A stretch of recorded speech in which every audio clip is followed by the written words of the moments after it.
Arthur's Thanksgiving by Marc Brown. An Arthur adventure. Arthur's class was so quiet, you could hear a pin drop. Mr. Ratburn was about to announce the director for the Thanksgiving play, The Big Turkey Hunt. Arthur chewed his pencil. "I hope he picks me," whispered Francine. They all held their breath. "I've chosen Arthur to direct the play," said Mr. Ratburn. He handed Arthur the script. "Me? The director?" said Arthur. "Oh, no," grumbled Francine. "This is going to be a disaster." Arthur's first job as director was to assign parts. The narrator would have the most to say, but the turkey, the symbol of Thanksgiving, had the most important role of all. Secretly, Arthur was glad he wouldn't have to be the turkey. But who would play that part? At lunch, Francine gave Arthur 2 chocolate cupcakes. She wanted to be the narrator. Buster even let Arthur borrow his Captain Zoom spaceman.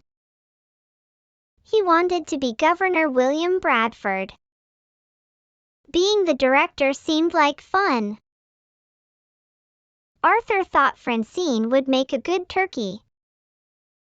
"Never," said Francine. "I want to be the narrator. Besides, I have the loudest voice." No doubt about that.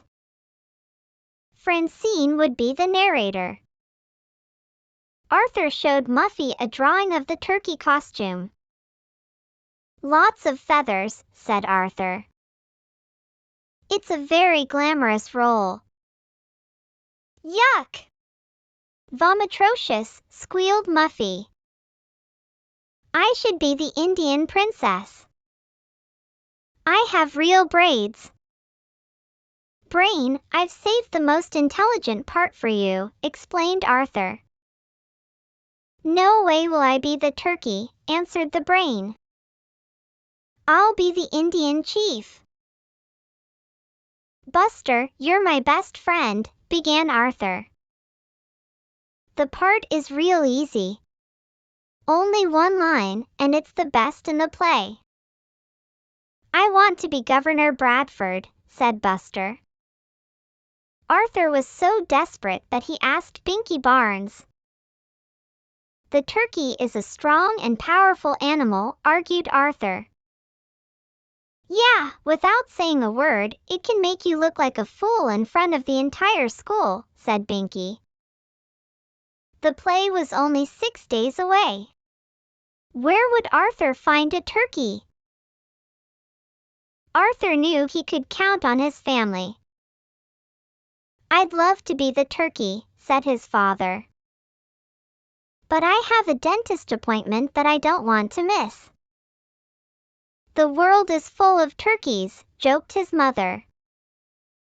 "You should be able to find one." "I wouldn't be caught dead in that outfit," said his sister, DW. "Let's talk turkey," said Arthur over the PA system at school. "The best part in the Thanksgiving play is still open. If you're interested, please come to the office at once." No one came to the office. In fact, the principal left the office, laughing. Arthur put posters in the cafeteria. He placed ads in the school paper. Nothing worked. "Calling all turkeys. Call Arthur 749-7978. Lakewood Link. Turkey wanted. See Arthur in 28. Arthur had other problems too. Muffy complained about everything. "I should be narrator. My parents are paying for the cast party," she whined. Francine would not take off her movie star glasses. "They're good luck," she explained, but she was having a hard time seeing what she was doing. Buster couldn't remember his lines. In 1620, he recited, "We sailed to America on the cauliflower." The rehearsals went from bad to worse. When the Pilgrims and Indians decided to celebrate their friendship, said Francine, they began to hunt for a turkey. "We cooked beans and pumpkin pies," whispered Sue Ellen. "And the Pilgrim men went off to hunt for a turkey." "We made cornbread and picked cranberries," said Muffy. "Oops." "And the Indian braves went on their own turkey hunt." Then it was time for Francine to present the turkey. When the Indians and Pilgrims finally found a turkey, she began, there was great rejoicing. "Today when we think of Thanksgiving, we think of turkey." She glared at Arthur. "Don't worry," Arthur promised. "I told you I'd find a turkey in time." As a last resort, Arthur decided to rent a turkey. But that wasn't such a good idea. "If you don't get a turkey by tomorrow's performance," said Francine, "I quit." Everyone agreed. No turkey, no play. Arthur went home to think. He thought about turkeys while he did arithmetic. He thought about turkeys while he played the piano. And he thought about turkeys while he and DW did the dishes. "Boy," said DW, "if you want something done right, you have to do it yourself." The next morning, Francine, Muffy, and Buster stood before Arthur. They weren't taking any chances. "Do we have a turkey?" they asked. Arthur just smiled. The whole school filed into the auditorium. "Oh!" said the kids when the lights went out. "Shh!" said the teachers as the curtain went up. In 1620, we sailed to America on the Mayflower, recited Buster, proudly. "Phew," said Arthur. The play continued smoothly. Muffy didn't drop the cranberries. The Brain had his costume on correctly. Sue Ellen said her lines in a loud, clear voice. And Francine had even taken off her movie star glasses. Then it came time for Francine's big speech. She crossed her fingers and began.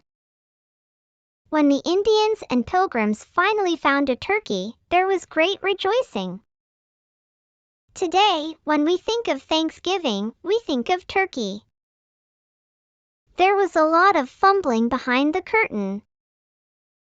Arthur took a deep breath. He walked on stage. As soon as he did, the audience began to laugh. Arthur turned bright red. This was going to be even worse than he had thought it would be. "The turkey," Arthur began, "is a symbol of togetherness and Thanksgiving," said a chorus of voices behind him. Arthur turned around and smiled. "I guess Mom was right. The world is full of turkeys." "Okay, turkeys, all together now. Let's hear that last line, loud and clear. Happy Thanksgiving!"